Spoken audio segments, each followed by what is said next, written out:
Hi loves! Ayan for today's video, tuturuan ko kayo kung paano mag-edit ng good quality video na products gamit si CapCut. So mapapa-easy na lang at mapapabilis yung edit nyo dito. Syempre, number 1, meron tayong CapCut na application. So click na natin yung CapCut. Nag-edit pala ako kanina. I-click nyo yung templates. Nasa baba ng edit, click templates. Tapos, hahanap tayo dito ng video na kung saan gagamitin natin. Yan. Hanap lang tayo dito guys, any na video. Ayan, sige, i-try natin to guys. Yan, try natin to. Click natin use template.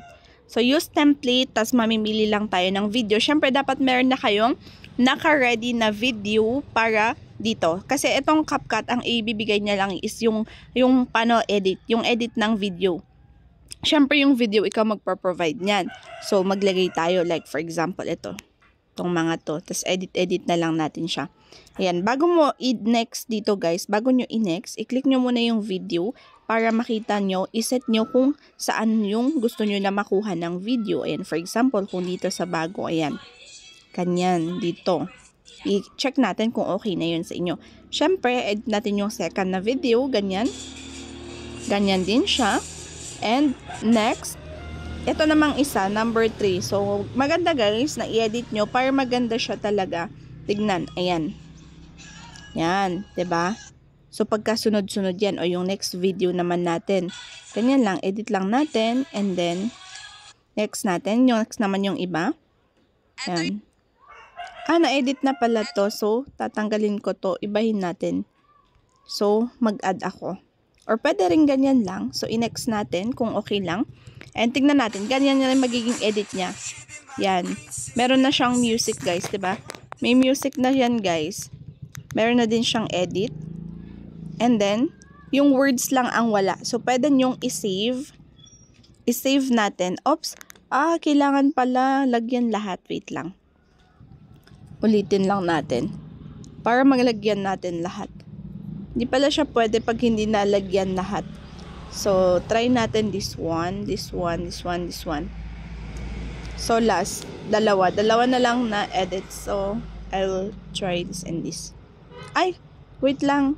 Hindi pala. Dapat ulitin natin. Sorry guys. Ayan. So, ganito kasi yung ginagawa ko. Yan. Edit pala natin muna yung video kung anong gusto nating mapalabas dun sa video na yun. Ayan siya. Okay na natin yan. And then, dito ulit. Yan. Tapos, dito naman sa isa. Ayan. Pwede rin pala ganun. Ganyan. Tapos, next dito naman sa isang color natin.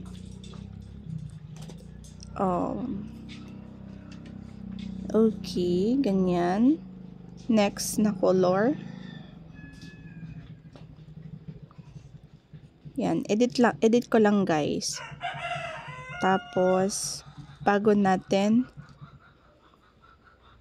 Okay. And then, next.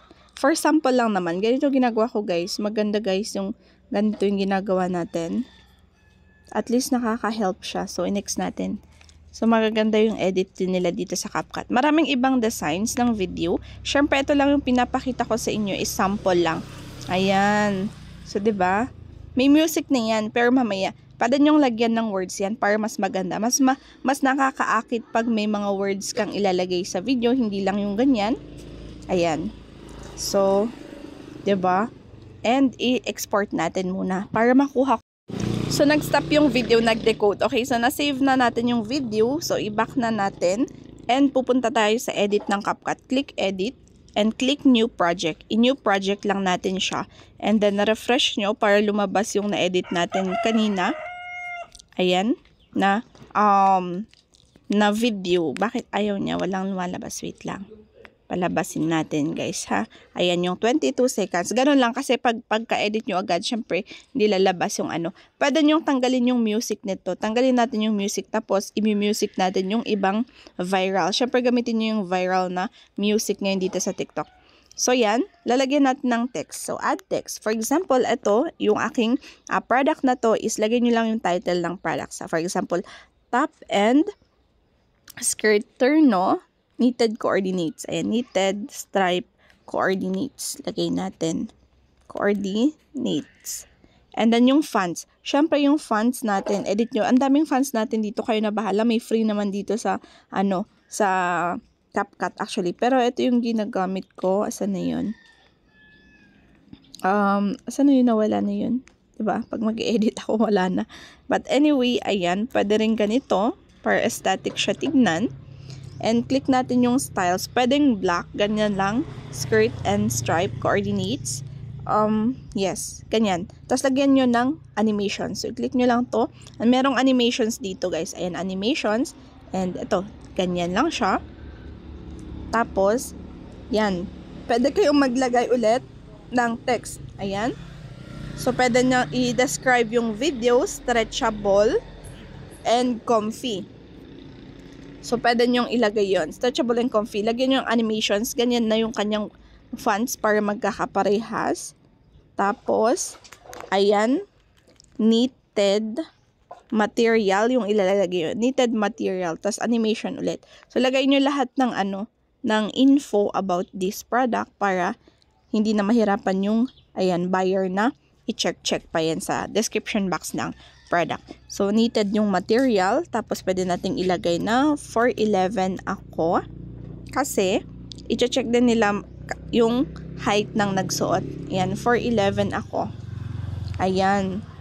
Lagay pa natin makapal, not see-through. Ayan, not see-through. Ayan, sample lang guys ha. Ayan, sinasample ko kayo.